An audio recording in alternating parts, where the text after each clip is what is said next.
Hi guys, welcome to the lineup. I'm Caroline Daly, And I'm Abby Clavio. and it's finally that time again.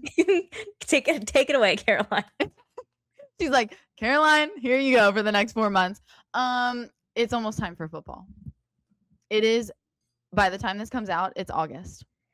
Whoa. It's gonna be August. I know that's a little scary. That Whoa. is a little bit scary.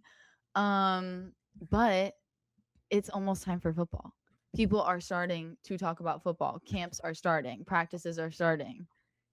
It's all over my feed again. The world order is restored. It is my time. This is going to be heaven on earth. Hall of Fame game is the day that this comes out.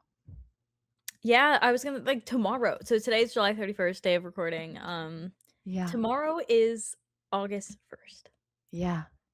We're just jumping right into this. Which means it's football month. But first, we're going to talk about college football because that does start first. Yes. So we were like, okay, we'll talk college football. We'll give you some NFL football soon, but it's going to be a little bit.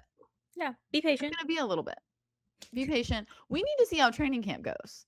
We need to see what these teams look like in preseason before Abby and I can start doing predictions or telling you what we think. Because last year, we did predict that the Seahawks would be last, and they did, in fact, win the Super Bowl. Oh my God, we're just girls. Just a girl, sorry. So we're going to talk college football first. Mm-hmm. Gonna kind of do a similar setup to what we did last year if you're a longtime listener. This was before we were doing video, This though. was So before, this is a whole new thing. Huge, guys. Huge for the program, as Nick Saban would say. So we're gonna talk. I kind of set it up as like top 12 because CFP is 12, but I went off of the list that was like the ESPN top 25.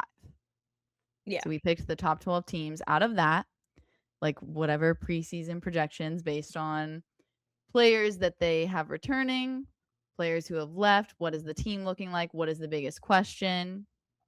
So, Slay. Slay the house boots down. Slay the house boots down.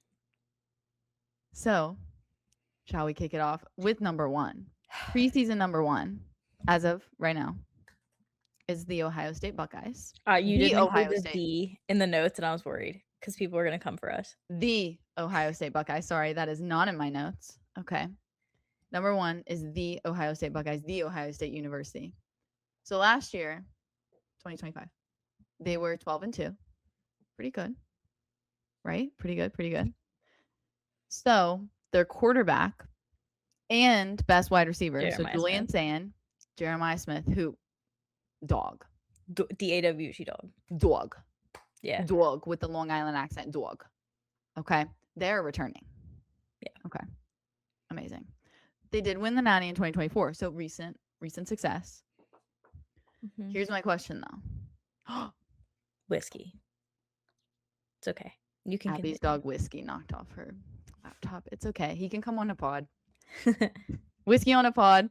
So, biggest question I feel like surrounding Ohio State, always still to this day, even though they won the national championship in 2024. I feel like the fans are still iffy about Ryan Day. Still. And right? Still. Which isn't really a good sign, I don't think. No, because college football is driven by the fans. Totally. Student sections, alums. Like, I mean, you look at I know we're talking about Ohio State, but you look at like the Michigan Stadium, it seats like 100,000 people. Yeah. There is nothing better than a college football game. And what drives that is the fans. Yeah. So if the fans aren't bought into the program, like, what does that mean? I wish I could ask an Ohio State fan, why do you guys still hate Ryan Day? Especially considering that they're a winning program.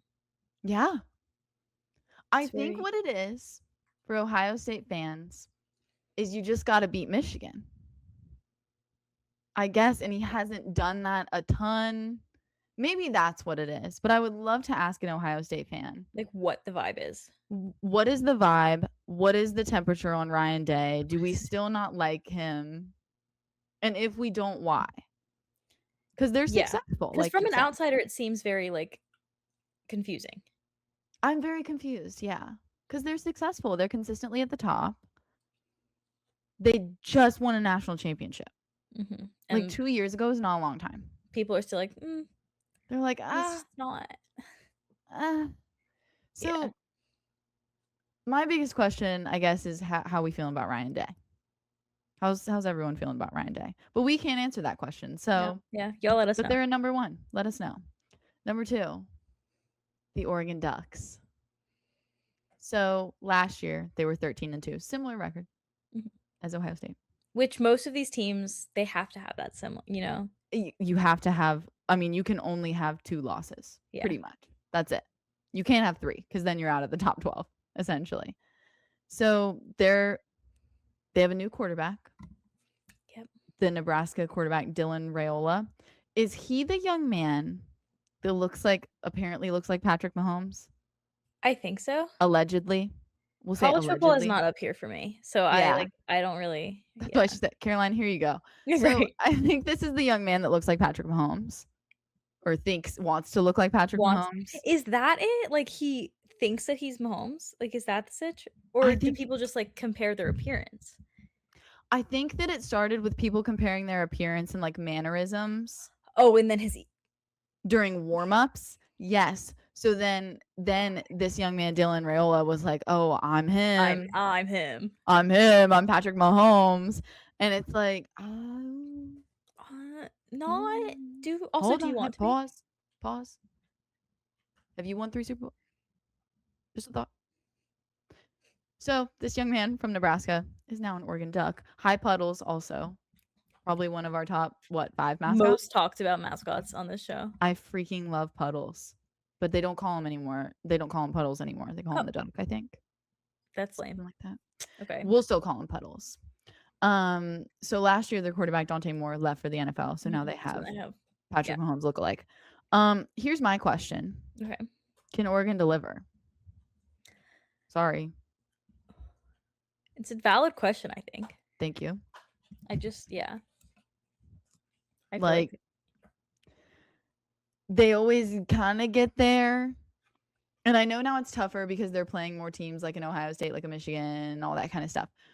But I just feel like then once they get in the CFP, they did win a game last year. And they shut out Texas Tech, which we'll get to that in a minute. So they did win a game. I can't discount that. And it was a shutout. Texas Tech did not score 1 point. Okay. They did not get a safety. Which I don't know if anybody was expecting. Exactly. So but maybe they are on the come up. Maybe they are more prepared to win these bigger games. I don't know. ESPN sure thinks they are. Yeah, that would be my question is can they actually deliver? Yes, they're top 2, but can they deliver in 6 months from now? Number 3. I was hoping you would do the Allstate commercial guy. I really hope they bring that commercial back. The Sick'em. Georgia Bulldogs, number 3. So last year, also 12-2.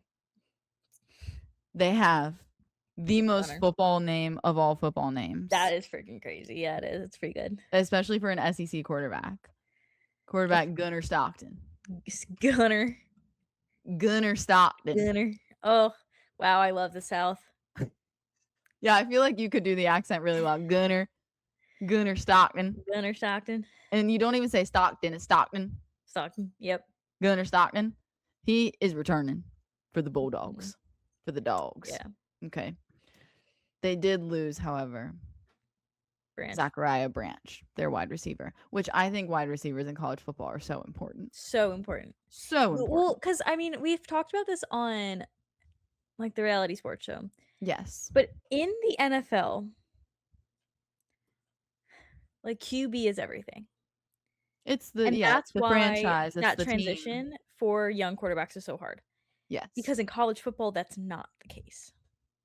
I think college football, it's very super offense driven, obviously. Yes. All of these teams have great wide receivers and great running backs, great offenses. So I feel like, it's more like the offense as a whole is super important in college football rather than just the one position of quarterback. Yeah. I even think, and we'll get into it at number 5, offensive line is super important. Because they're young quarterbacks, they're making quick decisions. They need time to make those decisions because they aren't as experienced. Yeah. As a veteran NFL quarterback. So yeah, I feel like wide receiver, running backs, offensive line, the whole offense is extremely important in college football. So when I see these wide receivers leaving, I'm like, oh, how's the next one going to be? We don't know. So they lost Branch. But last year, Georgia, they won the SEC title. Yeah. Second year in a row. Made the CFP again. Like they're consistently at the top. I would say 3 I is have the most faith in them. Of this top 3. Of this top 3. Fair. Yeah. Okay. I have the most faith in Georgia in the projected top 3. Okay. So far. And I saw their schedule. They only play 4 games outside of the state of Georgia. Money is crazy. Like, money will get you so far. Yes. In this sport. And the games they play, like, outside, it's like Alabama. Like, it's not across the country by any means. It's still near their region. So I think that also helps because these kids are in classes during the week. Then they're traveling. If they're not traveling that far, you're going to be more rested. You're going to play better. Yeah. So I feel very confident in the Dogs and Mr. Kirby Smart. Number 4. This is always controversial. Okay. Number 4 is the Notre Dame Fighting Irish. Last year. Remember last year? This was a big deal. They were 10-2 and they were the first team out of the top 12. Because of the whole Miami Notre Dame discussion. Yeah. And to be fair, Miami ended up making it to the national championship. Yes, which again, nobody was expecting. Nobody was, But you got to give it to them. And it was a close game. I remember we were texting each other like, is Miami about to win this? Is an ACC team about to win ACC the gonna win? CFP? Hold on. Pause. 1 second. Didn't happen. But they lost, once again, another important offensive position. They lost their running back, Jeremiah Love. That dude is a dog as well. Yeah. So, who knows? Their quarterback is returning, CJ Carr. But I read a lot of things. Good. But I read a lot of things about him. People aren't super confident in that young man. Well, it's because people like to blame the lack of success on the quarterback because, which isn't always the case. We will get there in just a minute, actually. Literally 30 Literally seconds. just right now. Literally, we can get there right now. But yes, Notre Dame, they were left out of the CFP last year. So, of course, they're going to be a little angry. Yeah. So, could see them being 4 is interesting. Yeah. This one, we have the most notes on because this is so interesting. We've always said this team is very cool to talk about, very cool to discuss. They were good back in the day. Mm-hmm. Now they're good again. The Texas Longhorns. They're number 5. So people had a lot of hope for them last year. Yes. Okay. They still did really well, 10-3, but like we said, 3 in the CFP doesn't cut it. No. Okay. No. So, and they have the best, like the Manning family is like the royal family of college football or of football in general. Okay. They have Arch Manning on the team. So obviously when you come from the royal family of football, college NFL football, you're going to be talked about. Yes. Okay. So everyone thought, was he going to win the Heisman last year? Did not make the cut. Had a rough season. I think it's so sad because he was saying like, no, I'm not my uncle. No, I'm not my grandfather. Like I am me. Mm-hmm. I get my athletic ability from my mother, not from my dad. Like he's like, there's the name carries so much weight. It does because they're viewed as this royal family. Yes, but it's like people saying like he's gonna win the Heisman person had nothing to do with his talent and everything. No one had seen him play that much. Yeah, it was just like, oh, he's a Manning. He's the nephew of Peyton and Eli Manning, and I think that puts a lot of pressure on someone. Obviously, 100%. He's a college student, like we said. I think he's like 21, maybe. Is he 21 yet? I think he's 21. because he did say something about going to the bars. Listen, you don't have to be 21 to go to the bars. We talked about this last week. So true. Or 2 weeks ago. But I think he's 21. Still, baby. Mm-hmm. You were just starting your life. So it's hard because I think there was a lot of pressure. But we talked about this a lot last year. Their offensive line at Texas put that young man in a horrible position. Garbage. He was running for his life. Bull throwing tomatoes.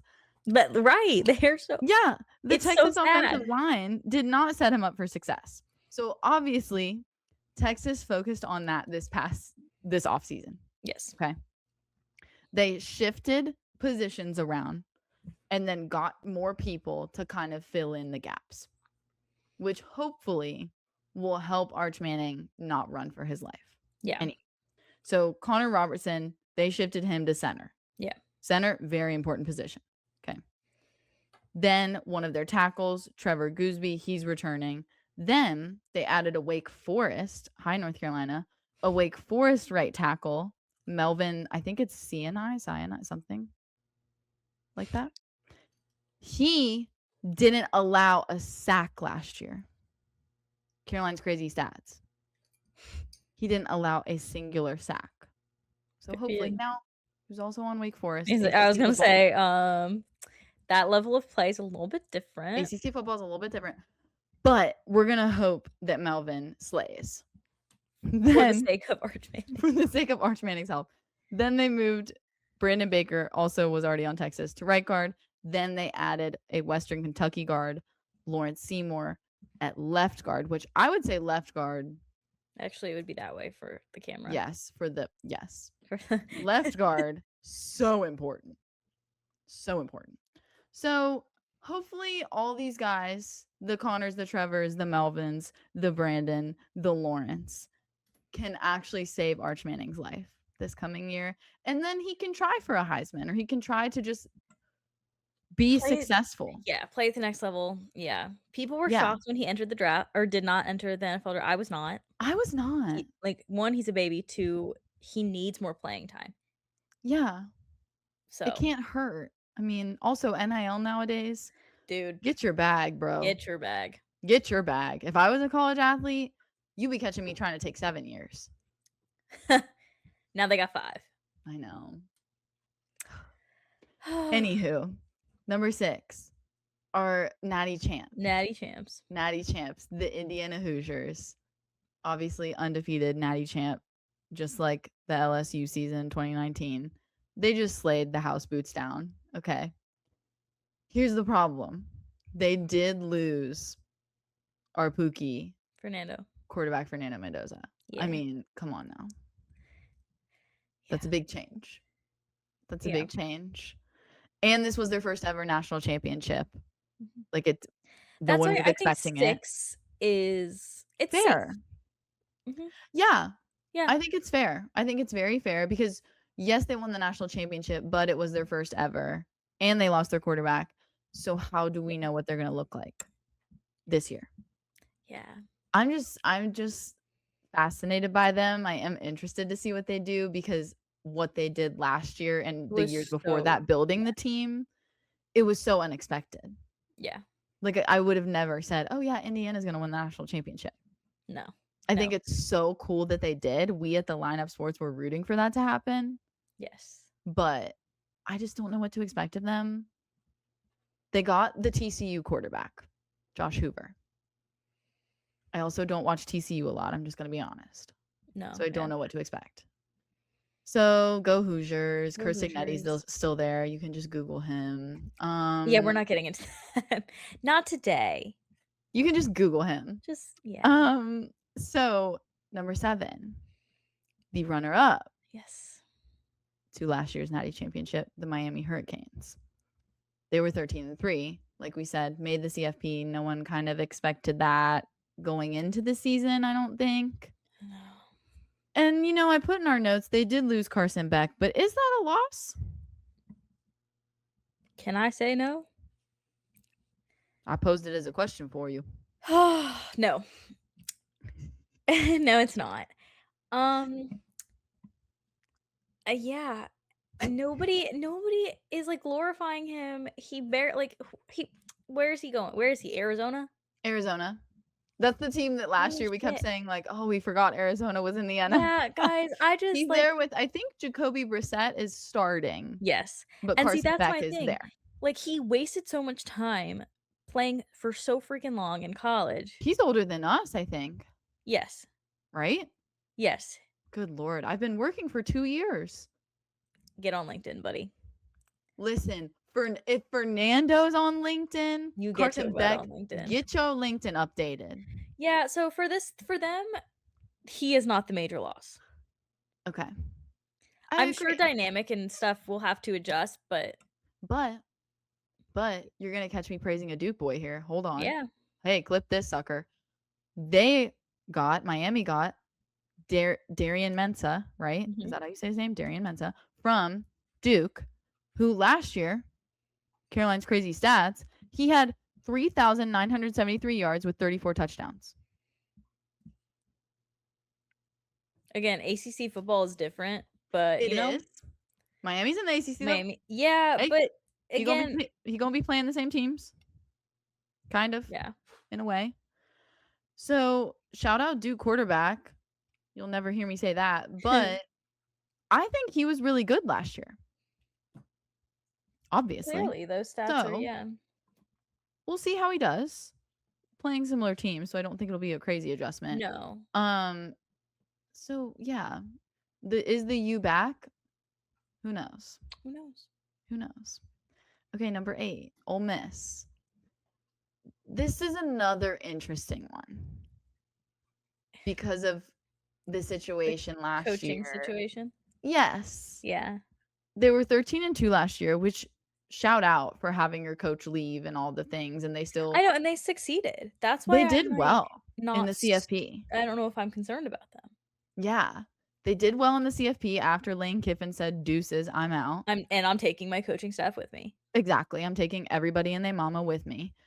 And then there was the whole battle this offseason with Trinidad Chambliss and the court battle. Is he going to get another year? Is he not? He got another year. He's coming back. So not much is changing. Your coach is the same. Yep. Because they kept Pete Golding as the coach. Quarterback's the same. So, yeah. So maybe they'll be the same. Yeah. Maybe the vibes are fine. Maybe vibes are fine. And shout out once again to the Prescorns. Welcome to North Carolina. Our favorite people. And Brady Prescorn went from Michigan to Ole Miss. Little bro Prescorn. Yes, little bro Prescorn. So number 8, Texas A&M, the Aggies. 9. Number 9. See, she keeps me straight. Number 9, Texas A&M Aggies. They were 11-2 last year. They did lose my boy Casey Concepcion. Wide receiver once again. Wide receiver. Lost a wide receiver. Very important position, especially in the SEC. Very offensive ball. Yes. But they got another SEC wide receiver, Isaiah Horton from Bama. Pretty good. I think that's important. Yes, if he can mesh well with his QB. Exactly. They were 11-0 last year, and people were like, "Oh, is A&M going to win? Is A&M?" And then fell off a cliff. Yes, it was only 2 games, but still, yeah. Still, you can't lose your last 2 games. So I don't know with them as well. I never buy into the A&M hype. So 9 feels good. Yeah. I like 9. I just don't know if they can compete with a Georgia. Right. It's still SEC ball, period. But yeah, are they at that level? The level of a Georgia. Yeah, that's fair. Yeah. Number 10. I feel like Abby's going to have a lot to say about this one. I had one note on this list. Number 10, the LSU Tigers. So they were 7-6 last year. That didn't go well. Yeah. Okay. So that's a little scary for me that they're at 10. But I understand they got Lane Kiffin from Ole Miss and that crazy. Shady. Crazy is shady. Too nice. It is shady as hell. It was shady. the shady and drama and just, I don't know what the heck that was. Yeah. Okay? And now he's coaching his daughter's boyfriend. Whit Weeks. Which, might I say, Whit Weeks is a dog. T's and P's, Mr. Weeks. I would not want to be coached by my girlfriend's dad. That's freaking scary. Especially Lane Kiffin. Especially when my girlfriend's dad is Lane Kiffin. Have y'all seen his Twitter? Lane Kiffin, okay, this is not sports or statistic related, but like Lane Kiffin is a very interesting guy. Yeah, like please y'all, like please go look at his Twitter. Like, yeah, like I'm not gonna tell you. No, I'm not gonna go. Just go. Yeah, just this is your homework. Deep dive on Lane Kiffin because he's just very interesting. Yeah, I would not want to be coached by him and be dating his daughter. But Whit Weeks is a dog, and he was injured last year, and he's coming back. So that's huge for him. So, he's got, it's like unfinished business type of energy. Like, yeah, huge for the program. New coach, new energy. They did lose another phenomenal football name. Okay, Garrett Nussmeier. No, yep. Garrett Nussmeier. They lost him. Okay. But they got a quarterback from Arizona State, Sam Leavitt. Don't know if he's good. I haven't seen a lot of ASU ball. So I saw that the roster for LSU, it's $40 million roster. I need to throw up. Guys. Isn't that crazy? These are kids. I know the amount of money in LSU, always specifically, crazy. Well, I mean, this whole thing is like money now. That's all that it's about. But at the end of the day, they're still kids. Mm-hmm. And I know like we're not much older than them. No. But what do they know about $40 million? I don't know anything about $1,000. Like, yeah. What do you do with that much money? I don't know. You're clearly not winning. Like, not to be a dick, but 7-6, you got $40 million and you have a 7-6 record. Like, Lane Kiffin, money is not changing anything. Actually, I'm not going to say what I was going to say.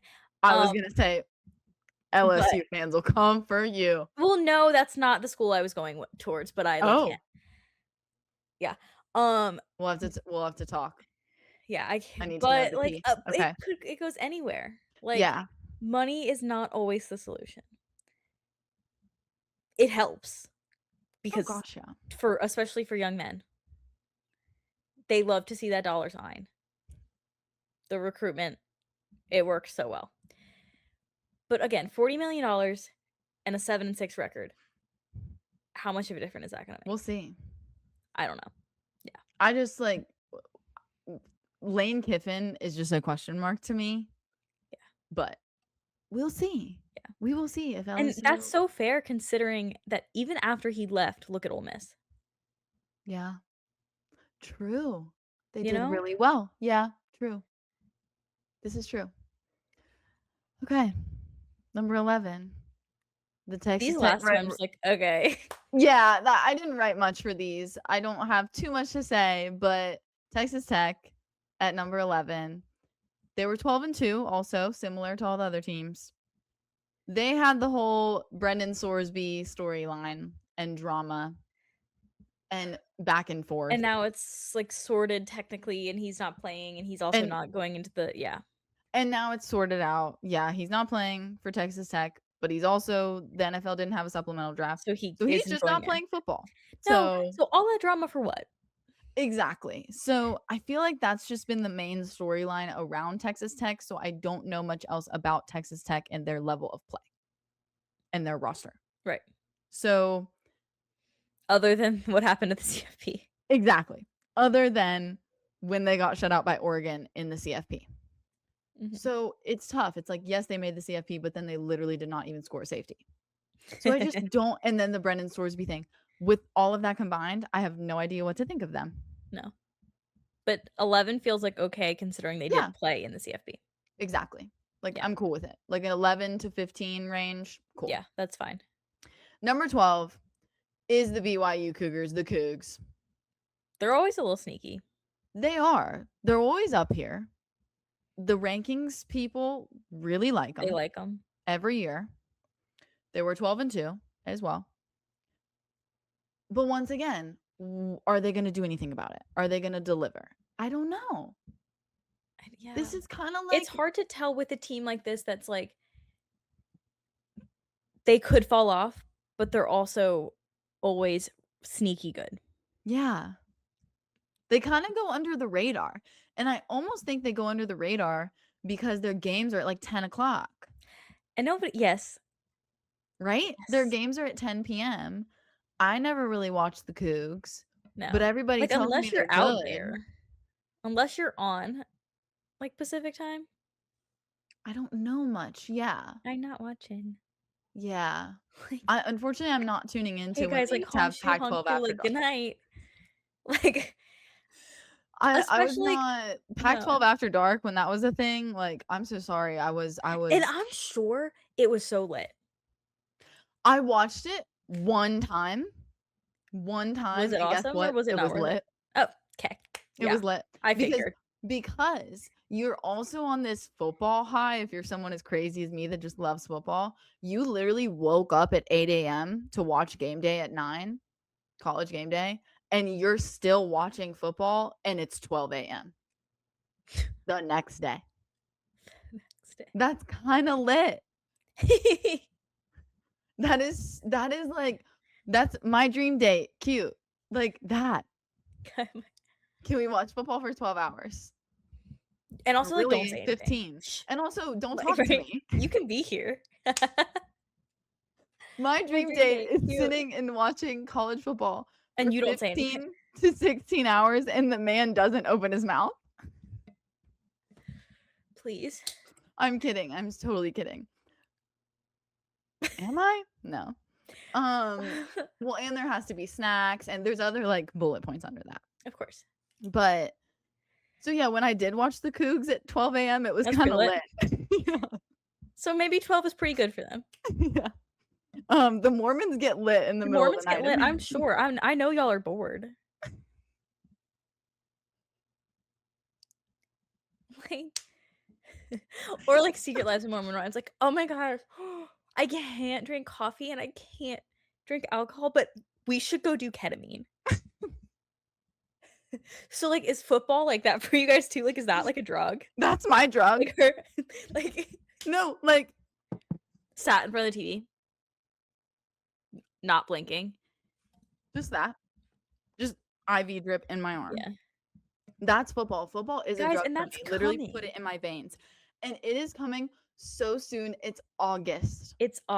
Which I don't want to say that too many more times because then that means school starting and work's busy and all the things. But still. But it's guys, August. But we are not really unfortunate actually for us, but for you guys, taking a 2-week break. We are. But when we come back, oh my gosh, like buckle in, lock in, hands at 10 and 2, eyes on the road. Get ready for some football. Yes. Every freaking week. We are going to be, as Abby says, Abby's going to be PTO maxing.